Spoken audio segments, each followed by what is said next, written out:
What is going on, everybody? My name is Tony Gladney, and welcome to Delta Flows, Restore the Deltas podcast that examines the future of the Sacramento-San Joaquin Delta as a region.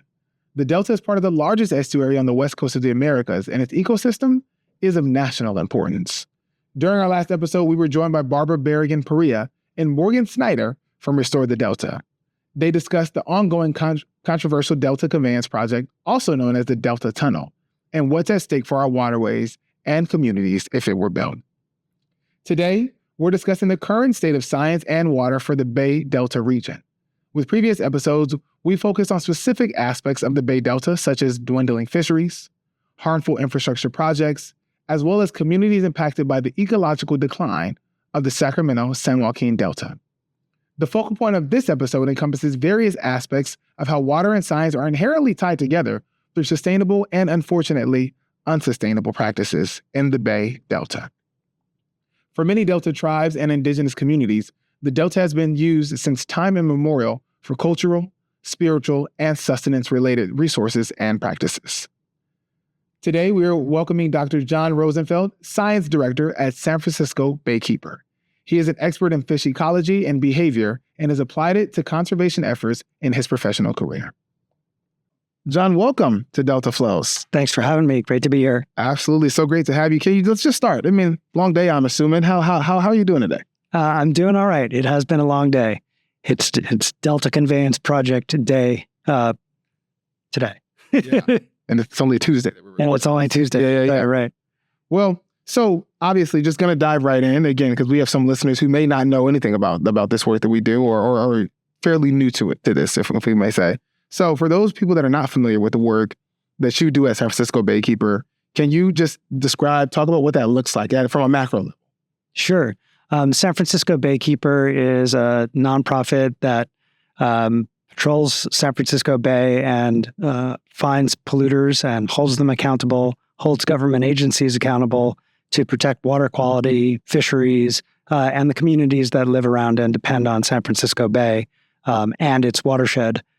My work is focused on freshwater flow from that watershed into San Francisco Bay and how that maintains estuarine habitat and the fish and wildlife that depend on it, and how it maintains water quality in places like the Delta.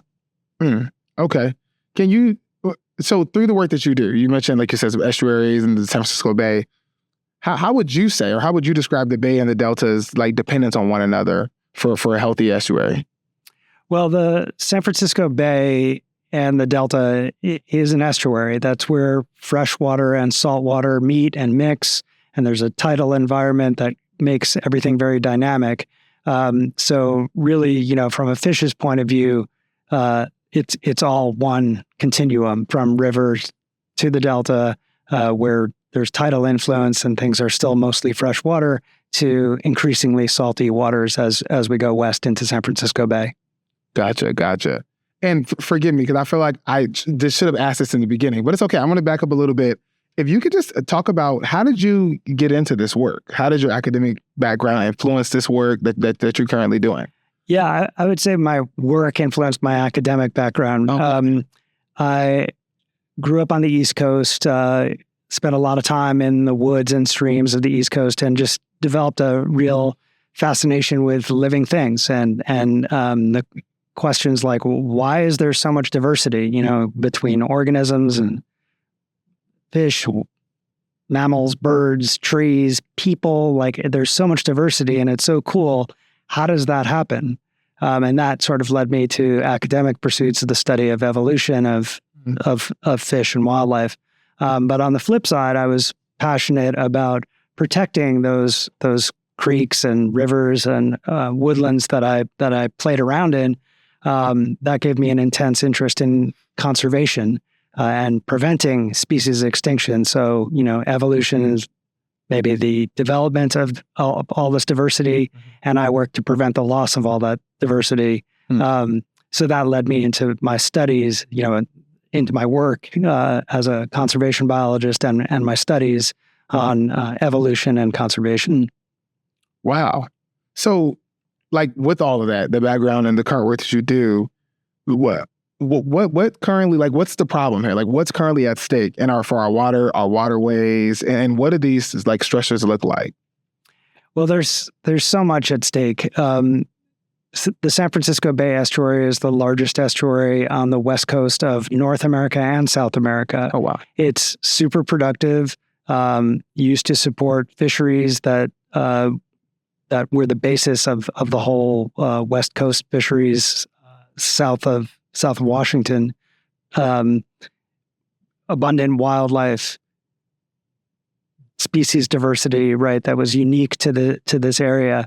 And so it was really the support for the peoples that lived around the bay, the indigenous people, and then, colonists.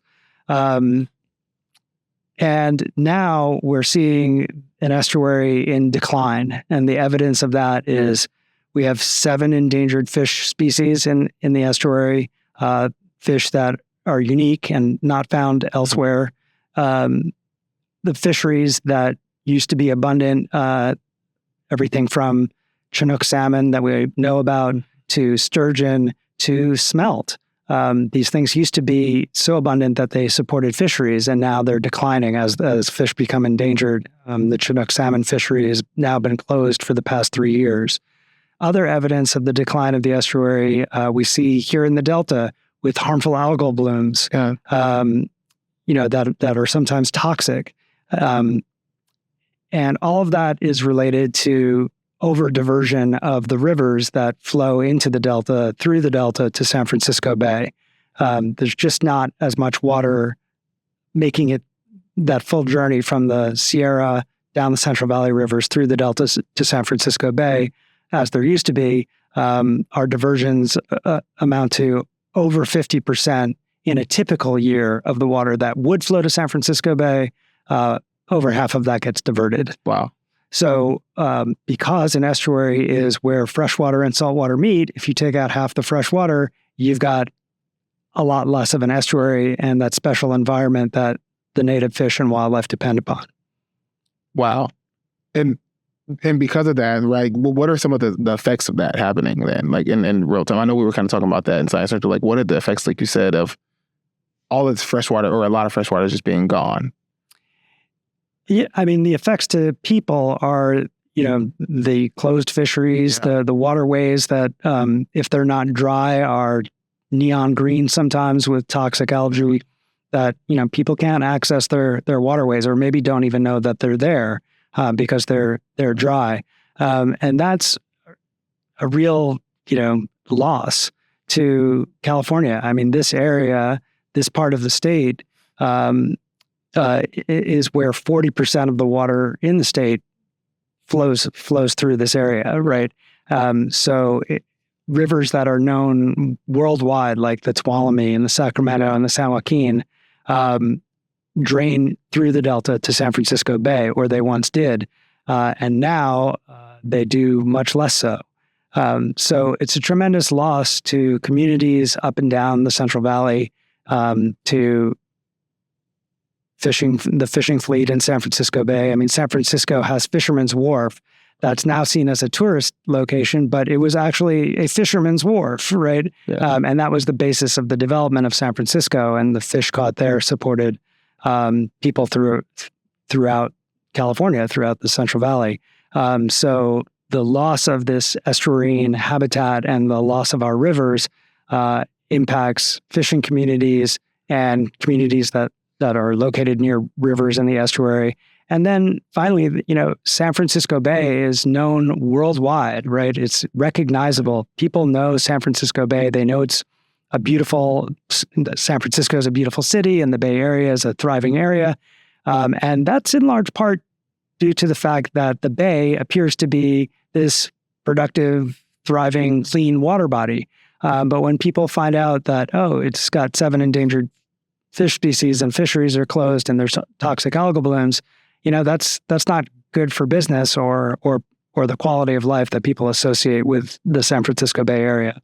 Yeah, and speaking of that, like certain things that some people may not, like you said, associate with that. You mentioned harmful algal blooms and the fisheries being closed and the endangered species. Can you talk a little bit about like temperature increasing, right? Doesn't temperature, it affects the temperature of water, right? Yeah, I mean, temperatures are increasing globally and in our area due to climate change.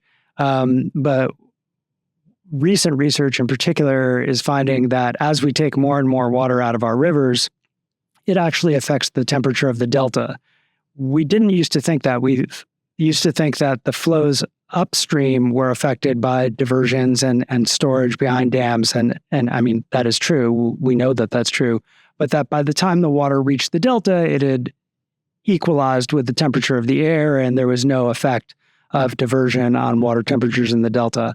But now we're finding that there is an effect on water temperatures in the delta. And as our climate warms and our fish are getting closer and closer to their edge of temperature tolerance, every half a degree or degree of cooling that we can provide is really the difference between abundance and disappearance. So the flow of fresh water affects everything about the estuarine environment. It affects the temperature. Reduced flow of water facilitates harmful algal blooms. Flow of water increases, the turbidity or suspended material in the water increases, and that allows baby fish to hide from predatory fish. Obviously, currents are affected by the flow of water, and currents affect everything that lives in the water. So really, the flow of fresh water into an estuary is the master variable that affects all the other variables, or most of the other variables. What we've done to the delta is, by reducing the flow of water into the delta, we've turned a very dynamic, largely cold water environment that our fish evolved in into a more stable, warmer environment that's more like a lake in the southeastern United States. And as a result of that radical change in the environment, the fishes that lived and evolved here, that evolved to cold water habitats and dynamic, turbid, fast changing environments, are now disfavored by the environment we've created, whereas invasive species from those lakes in the southeastern United States find this to be more like home, and they're doing much better.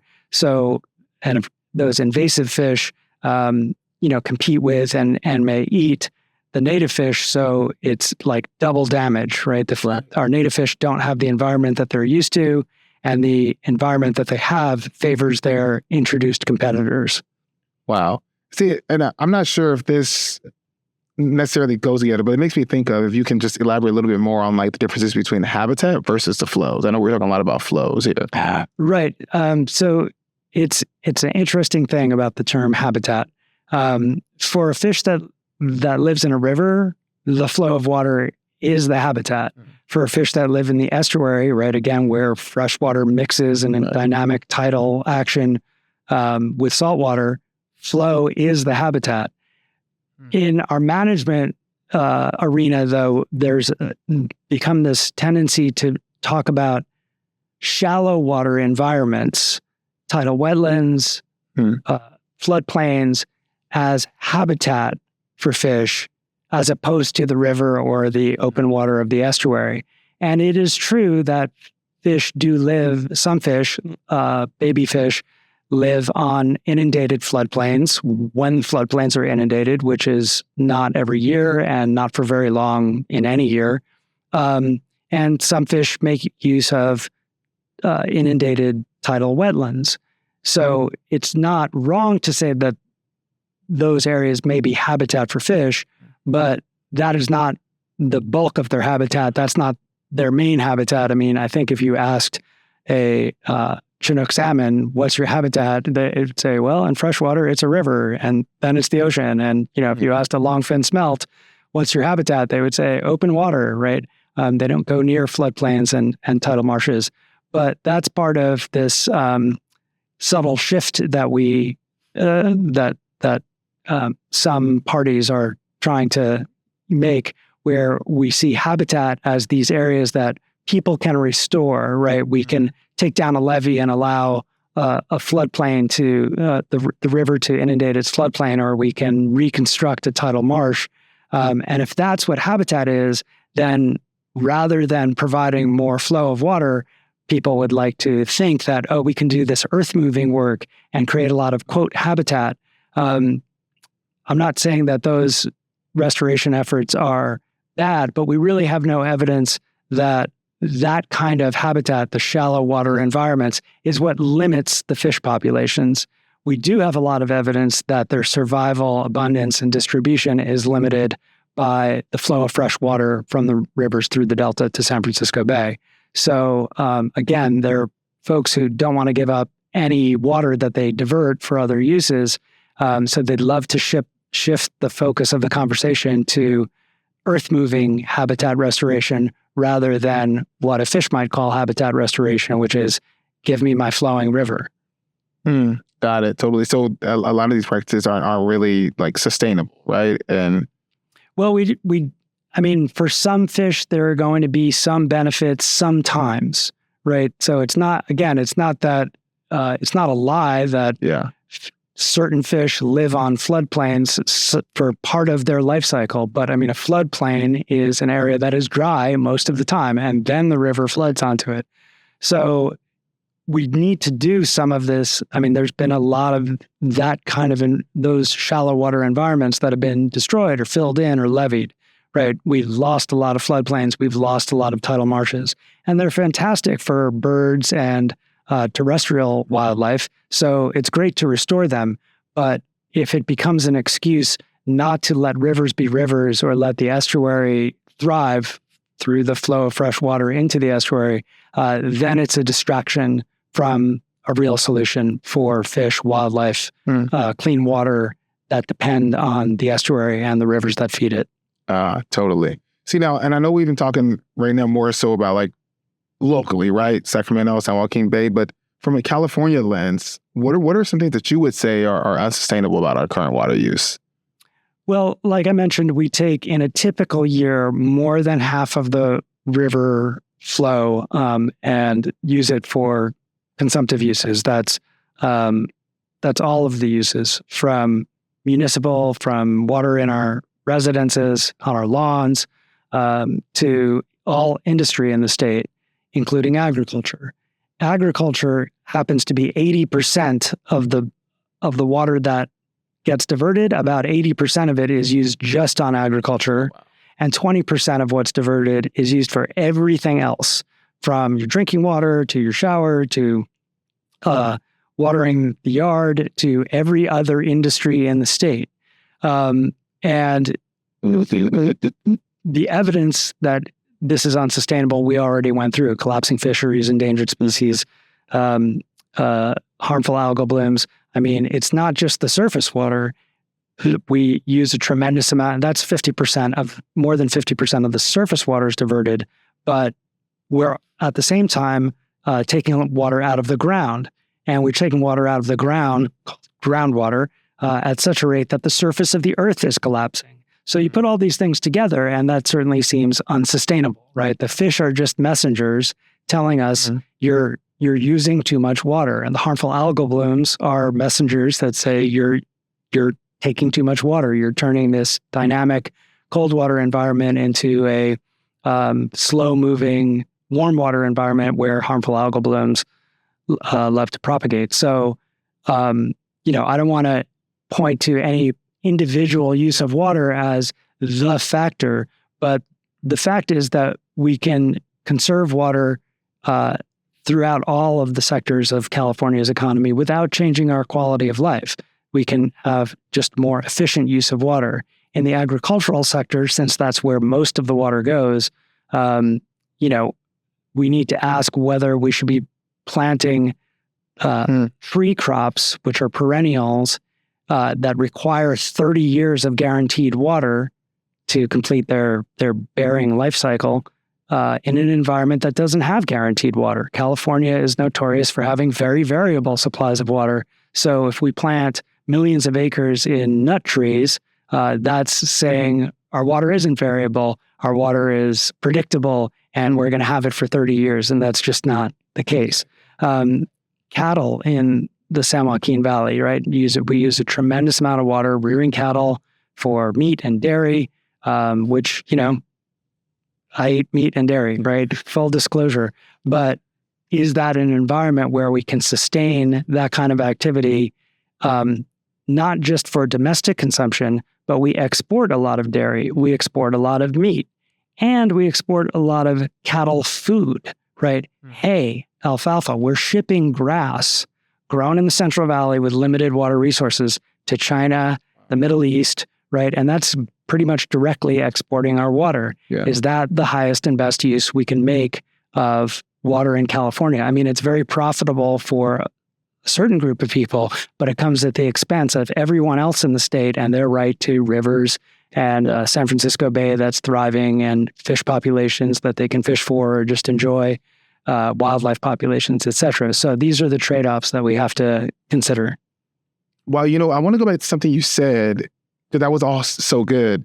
And you mentioned something that before we go to break about fish being the messengers, right? So you're saying the fish are telling us what we need to do and what we need to know. Can you just talk a little bit more about what you meant when you said that fish are really our messengers here? Well, there's a tendency, I think, for people who follow this at all to think that endangered species are, frail and we need to protect them, canary in the coal mine, right? Those are the terms that are bandied about. But we have to realize that the newest arrival of the fish fauna in the San Francisco Bay Area, the Delta Spout, have lived here for at least 20,000 years. And since they only live 1 year, that's 20,000 generations, right? That's a long time. Chinook salmon have been here as long as there's been the Sacramento River and a San Joaquin River. These fish have lived here for millennia, and they've thrived through droughts and floods and volcanic eruptions, cold periods, warm periods, right? Everything Mother Nature could throw at them, but they are not able to survive us given our unsustainable demand for water. Mm-hmm. So that's what I mean is that's a real, when you think about it in that way, right? All of these abundant fish that used to support fisheries that are now we're barely able to find some of these fish like Delta smelt or longfin smelt. That really says something. All of that happened in about 60 years. Wow. Right? And they lived here for thousands and thousands of years before that. And again, lots of changes in the environment during that time. New species came in, other species went extinct, and they survived. So I want people to think of our fish and wildlife as real survivors, right? Like they're out there, every day, right? Every year, every century. And the thing that's going to lay them low is us and our unsustainable use of water. Wow. That is some context, some perspective, new perspective. And I'm going to need to take some time to chew on that for a little bit. I'm going to assume our listeners do too. So we're going to take a break in this conversation, and we're with our guests for some public service announcements with Restore the Delta's Mackenzie Owens.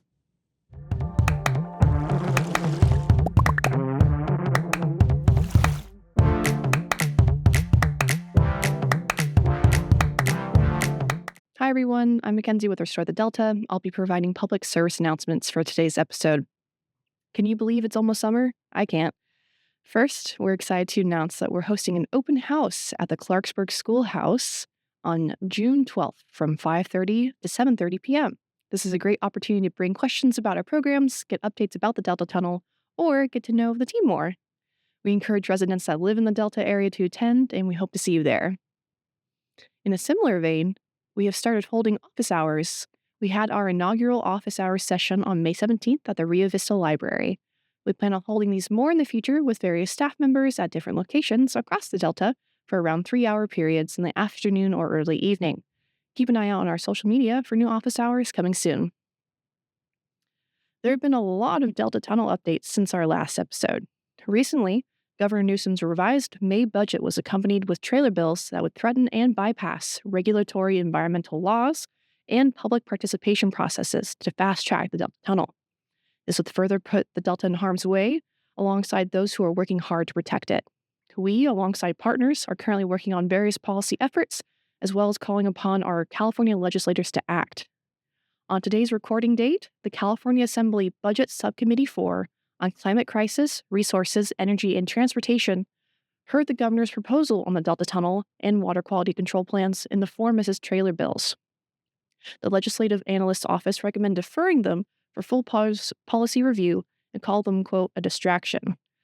We appreciate all that attended and spoke out against these trailer bills. Last of all, if you want to stay up to date on Delta Tunnel-related news, you can do so by subscribing to our newsletter or following us on social media if you haven't already.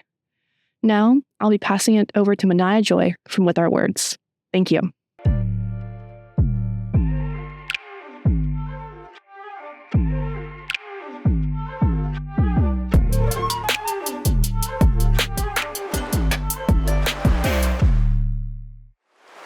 Hi, everybody. My name is Manaya Joy with Our Words. I don't have my normal co-host here today with me, but coming to save the day is our special guest. I'm back. It's Tony. I made it back. He got a snack and now he's right back. So, Manaya. hi. Hello. Thank you for having me here as a special guest, a part of your segment With Our Words. It is an honor to be here. And I'm excited to, even though I'm the guest, I'm going to do some interviewing to you, okay? Since unfortunately Gio's not able to join us. Gio, tear. It's okay. I know. It's okay. But Manaya, just jumping right into it. You've been active in various social and environmental justice spaces. How would you describe environmental stewardship with your own experiences? Well, first and foremost, when you hear that title, it can sound really intimidating. You think environmental stewardship, like it's some Game of Thrones title and you get the whole procession coming in. But really what it is it's doing your research, having conversations, seeing how the research applies to the real world. Because as I say all the time, you can look at numbers all day, but then when you see what those numbers look like in your everyday life and in your environment, then it means something else entirely. Does that make sense? Yeah, no. So environmental stewardship is really just going out there and seeing what the landscape actually looks like. Wow.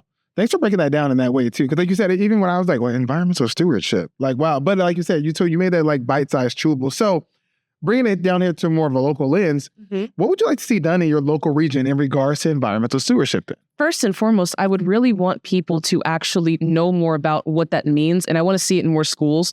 It's not that there aren't people my age and younger out here wanting to do the work, but sometimes I think when you talk about wanting to get into environmental activism or start talking about how the environment is impacting you, it seems like this big intangible task. Because when you think about the environment, it is literally everything around you. So it's kind of like, well, how do I talk about everything? I would want to see people find ways to make it more tangible, applicable to them. Does that make sense? No, it does. And, I would really want to see more platforms for people like my age and younger to come out here and learn about it and talk about it themselves. Wow. I'd also really want to see some more podcasts like this because my cohort in podcasts is, godsend. I was going to ask, what are some of those tangible ways that you said that they can become part of the conversation? Like you mentioned the podcast, so you mentioned even in schools, what could that look like? Well, it could look like starting your own environmental activism club. It could maybe manifest itself over the course of like a school project for your science class, because I know a lot of schools have your physical science, you have your lab science. I would want to see it maybe manifest as a year-long project. Kind of like you did in high school. I don't know if you did your senior project. Like where you have to study. So if we did something akin to that, does that make sense? No, that does. That's awesome. Yeah, I'd want to see it manifest in that way because a lot of times people aren't going to see it outside of their school. So it's, okay, let me meet you where you are. Let's bring it to school. And then from school, take it out into the community. Wow. That's awesome. What a way to break that down. I really appreciate that. Like you said, even that right there makes it actually tangible. Yeah. For people to really just take in and really have some action around it. So, and my last question, how does this, in your opinion, relate to what Jon has been sharing today? Honestly, with everything that Jon's been talking about, it's stuff that we've been learning about over the course of these podcasts, but it really emphasizes the need for there to be more opportunities for people to actually see how that's manifesting. I love hearing about it, but the thing that I'm thinking about is more people need to actually see what this looks like. Yeah. I think a lot of students are, we talk about the different learning styles. Are you hands-on? Are you audio? Are you visual? I think when it comes to environmental stuff, it needs to be a visual learning. Wow. You can hear facts and figures all day long, but if you don't know what it looks like to see how the Chinook salmon are being affected, you're not going to understand it. Right. If you don't know how the Delta smelt is being impacted, if you don't even know how the Delta around you, where we're from, is being impacted, you're not going to know how to talk about it. right? And even from a more selfish perspective, how it's impacting our daily lives. Right. Actually. Seeing is believing. Wow. That's awesome. Manaya, thank you so much. Thank you so much to you, to With Our Words. This is a great time. And I had a great time interviewing you, being a special guest here, guys. So thank you so much. Special guest, yeah. With all the questions. But thank you so much for being here. We're going to wrap this session up and then get back to our regularly scheduled program with Dr. Jon Rosenfield.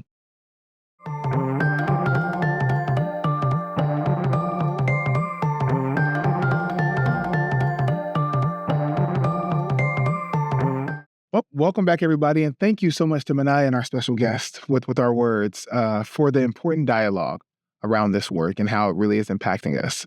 So, and also, welcome back to you, Dr. Jon Rosenfield. Now, earlier before the break, we were discussing the importance of flows and how that relates back to nuances of ecosystem viability and water management, all then just the general impacts on that work, right? And now, kind of with the current state of water, how does that relate to the state of science and science-related work for the estuary? San Francisco Bay estuary is probably the best studied aquatic ecosystem in the country, or in the top 5 at least. There's been amazing research by federal agencies, state agencies, our leading academic institutions, and others for decades. So as much as there is always to learn about a system, we really know quite a bit. The relationships of freshwater flow to the fish populations, we know really well how the fish respond. The specific mechanisms that are driving that response, whether it's temperature, the turbidity, the inundation of shallow habitats, those things, there's a lot of active research on, and we're learning more all the time. But we're in a crisis situation where we have to act to prevent the continued degradation of our clean water and all the things and people that depend on it. And as I said, we know a lot. And what we know is that we're taking too much water out of this ecosystem. We also think we know that restoring some shallow water environments and doing whatever we can to moderate temperatures and, clean up water pollution, that those things are also necessary, but they're not exclusive. And there's really what we know is that there's no solution to the problems that face the Delta without increasing the seasonal flow of water into and through the Delta. And you mentioned that there's this is some of the most researched water, right, in the nation. And with that, I assume comes good research, some not so great research. And maybe this could seem like a no-brainer question, but I'm just going to ask it. Why, and why, and maybe it's not even a short answer, I'm not sure, but why is it important to use the best available science? And really, how do you get to the best science on this water?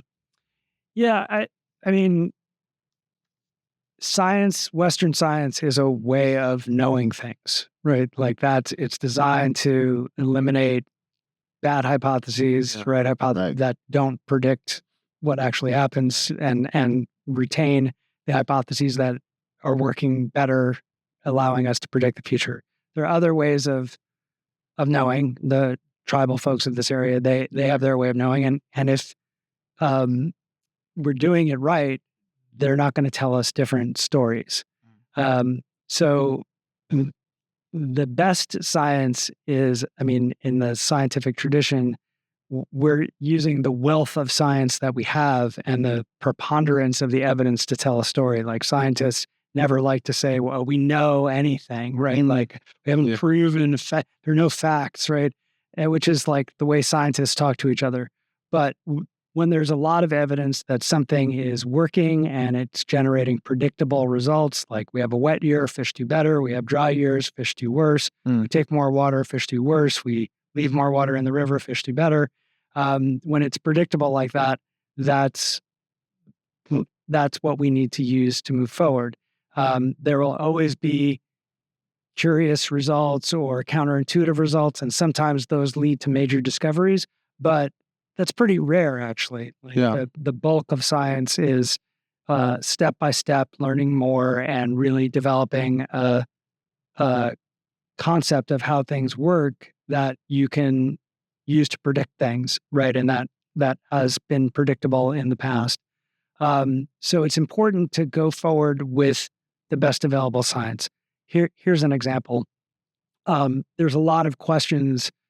I always get a lot of questions. Well, hey, do you know the mechanism by which the flow benefits the fish? Or wasn't there a lot of variation? Or hasn't, in some years, there was more flow, but there weren't more fish, right? All these like special examples. And like I said, there are a lot of mechanisms that we don't quite understand for the relationship between fish and flows. And it's biology, it's a complex system. You know what other things we don't understand the mechanisms for? Gravity, right? We build buildings based on the correlation between mass and acceleration towards the center of the earth. It's a correlation. We build buildings, we fly airplanes, right? Wow. So there's some people mistake not knowing everything we could possibly know, which is an impossible target, for not knowing enough to act.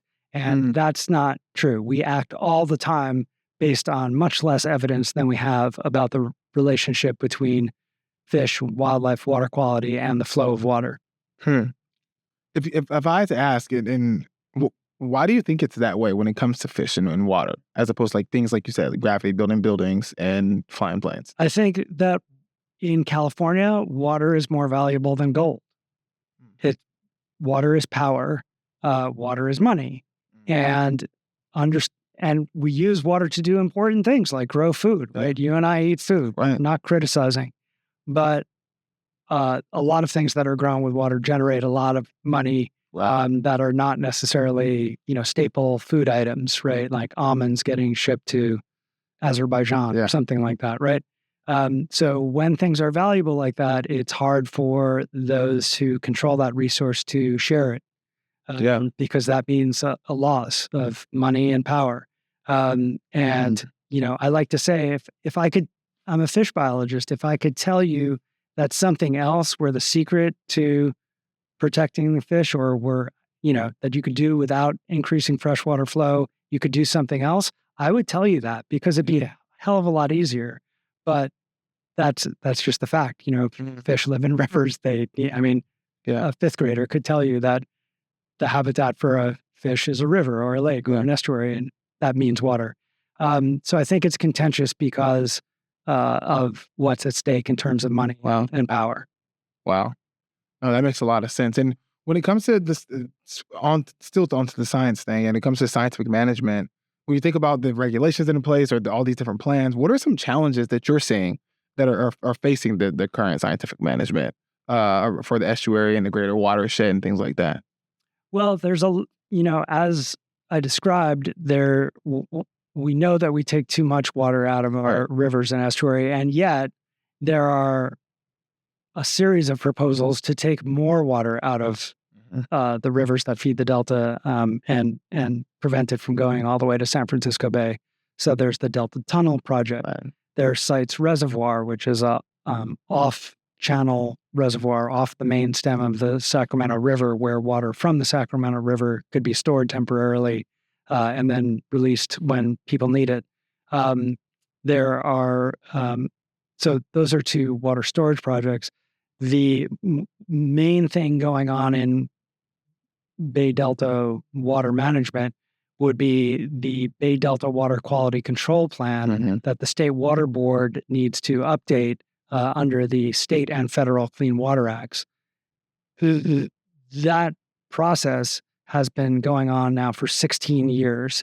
It's supposed to be a triennial review, a 3-year review of plan that was developed in 1995. And here we are in 2025, and we haven't updated that plan yet, even though everybody involved really knows that the current water quality standards that are in that plan are inadequate. So if you look at the record since 2009, at least, that the State Water Board has developed, there's just a tremendous documentation of the state of knowledge. And over again, the Water Board has concluded what I'm saying, that there are a lot of things that we need to do to protect the Bay Delta estuary and the public's beneficial uses of that estuary, but there are no solutions without increasing the flow of water.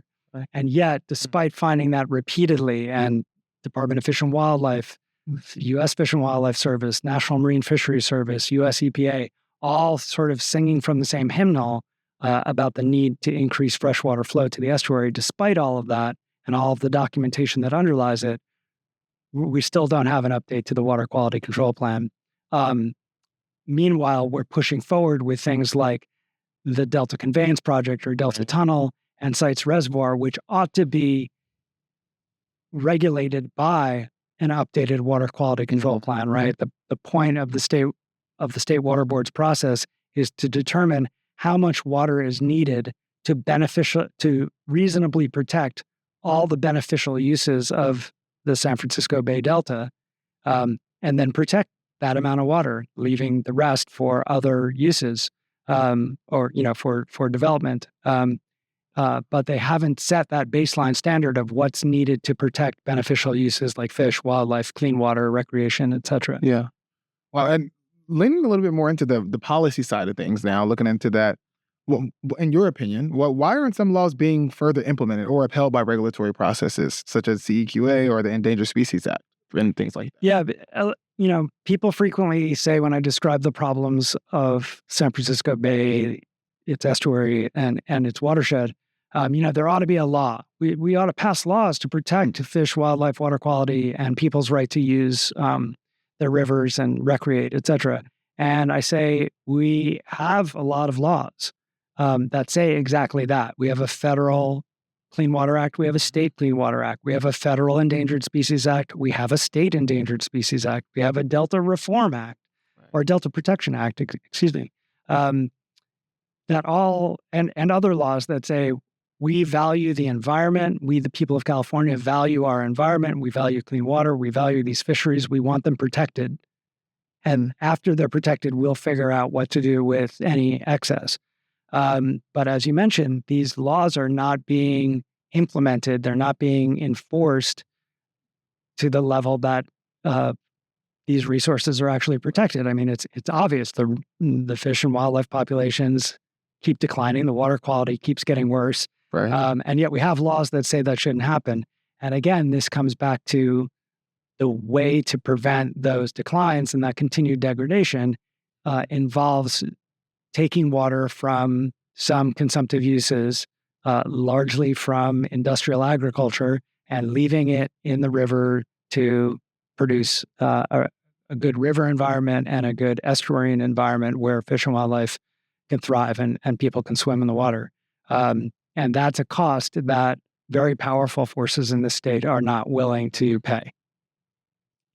Wow. And thinking about Endangered Species Act, right, or just endangered species in general, I know that we're aware that the Baykeeper and other organizations such as Restore the Delta are doing work currently to ensure that white sturgeon is listed under that ESA, right? That's correct. White sturgeon, Baykeeper, and our colleagues, Restore the Delta, California Sport Fishing Protection Alliance, and Friends of the River, petitioned to protect white sturgeon under both the State Endangered Species Act and the Federal Endangered Species Act, because the evidence showed that the numbers of these very long-lived, very large fish, fish that are 6-7 feet long, weigh hundreds of pounds, their numbers were declining. And the decline was based in part due to overfishing, in part due to a different set of harmful algal blooms in San Francisco Bay proper, different than the ones that you see in the Delta, that slaughtered thousands of these fish in 2022 and 2023. And the long-term backdrop was that the numbers of this fish were declining because they are reliant on high river flows that only occur in wet or above normally wet years. Only the wettest years can they reproduce successfully. And that's okay with them normally because they live so long and they can reproduce several times, unlike salmon, which spawn and die. But as we develop the water resources more and more, pull more water out of the rivers, leave less in the rivers, that's making the frequency of the years when they can spawn successfully and their eggs survive less and less common, which means their numbers are going down and down. and they're headed towards extinction if we don't do anything about it. So we petitioned with our colleagues to list the species. The state of California found that our petition had merit, and they made the species a candidate for endangered species listing. Under the state law, that means that while it's a candidate, it is protected as if it was an endangered species, and the Department of Fish and Wildlife does a status review to determine whether, in fact, they actually should list the species. But in the meantime, it's protected. In the Federal Endangered Species Act process, we filed our petition in late 2023, which meant that the federal government had to determine whether the petition had merit. They had to do that within 90 days. They took much longer than that. But from the time that we filed the petition, they had 1 year to issue a draft determination of whether the fish was likely to be listed as threatened under the Federal Endangered Species Act. But they've missed that deadline as well. So Baykeeper, Restore the Delta, and our other colleagues have filed suit against the U.S. Fish and Wildlife Service to compel them to make a decision as required under the Endangered Species Act. That would just be a draft decision, and then they'd have another year, and if past practice holds, they'll blow that deadline too. We'll have to go after the agency again to make them follow the law. So we talked before about, we have all these laws, but this is an example of how laws don't get implemented unless really nonprofit organizations like Restore the Delta, San Francisco Baykeeper, and our colleagues really lean on these agencies and take them to court if necessary to compel them to follow the law. Wow. And obviously this work can be, there could be so much, there's already pressure being applied, right? A lot of work being done, like you said, mentioned by the nonprofits. And I'm just curious, and this is going to be one of my last question. What are some, and I'm sure you might be asked this question often, but what are some current ways and current actions that the public can do, that our listeners can take to help advocate, to help support this work that you guys are doing for a healthy estuary? Yeah, it's a great question. I mean, the number one thing that people can do is be informed, really. And I'll say about that California water is very complex and sometimes unnecessarily complex. And sometimes people like to make it complicated intentionally to prevent the public from engaging in decisions about their water. But it doesn't have to be that complicated. Simply knowing, where does your water come from? My water comes from a different place than folks in Stockton's water comes from, right? Different than where Los Angeles's water comes from. So just knowing where your water comes from. There was a great film a few years ago, and a way that people can begin to educate themselves. The film is called River's End, California's Latest Water War. And it's about the Delta Tunnel, but it really shows how the political dynamics of controlling water in California and how that operates kind of beyond the sight of average people. So watching a film like that, reading occasionally news stories about water issues, endangered species, harmful algal blooms, water quality, listening to the Delta Flows show, right, is a great opportunity to just be informed. And then the other thing that people can do is let your decision makers know that you care about clean water, you care about fish, whether you eat fish or fish, recreationally or not. Maybe you just care about them existing. You care about being able to go into the San Joaquin River and take a swim, and you understand, you're concerned that you're not able to do these things, and you understand that unsustainable water use is one of the main, not the only, but one of the main driving factors in the problems facing the Delta and San Francisco Bay. That's all you need to really do to tell them. They're in the weeds and details. They see the bills come at them, and they understand the, very complicated and confusing language that legislation is written in. But if they know that people care, then they'll know what to do. And so that's something that's, relatively easy to do. And of course, organizations like Restore the Delta and San Francisco Baykeeper regularly update their members on, like, this is this is an important issue, Right. and here's who to call, and here's how you understand this issue better. So, getting involved with your local water nonprofit is also a way of staying informed and learning how to be an advocate for our rivers and our estuary. Wow. What a way to simplify a way for people to just really be engaged. And I think sometimes, like you said, sometimes people overcomplicate it or make it more complex than what it needs to be. But you said staying informed and letting your decision makers know that you care. And my bet is that if you're here listening or watching this, you do care, right? So if people don't know, just taking the step, really getting engaged with the local nonprofits doing this work. Dr. Rosenfield, thank you so much. Thank you for having me. It's been a pleasure. Absolutely. It's been a pleasure just to listen to you and learn from you and just getting into this engaging conversation with you. So I really appreciate you, everything that you brought to the show today and the action items that you were able to present to our listeners today. Also, thank you so much to Manaya. Gio, we miss you with our words, and we are so excited for you all to join us again in a few weeks for another episode of Delta Float. My name is Tony. Thank you guys so much for listening.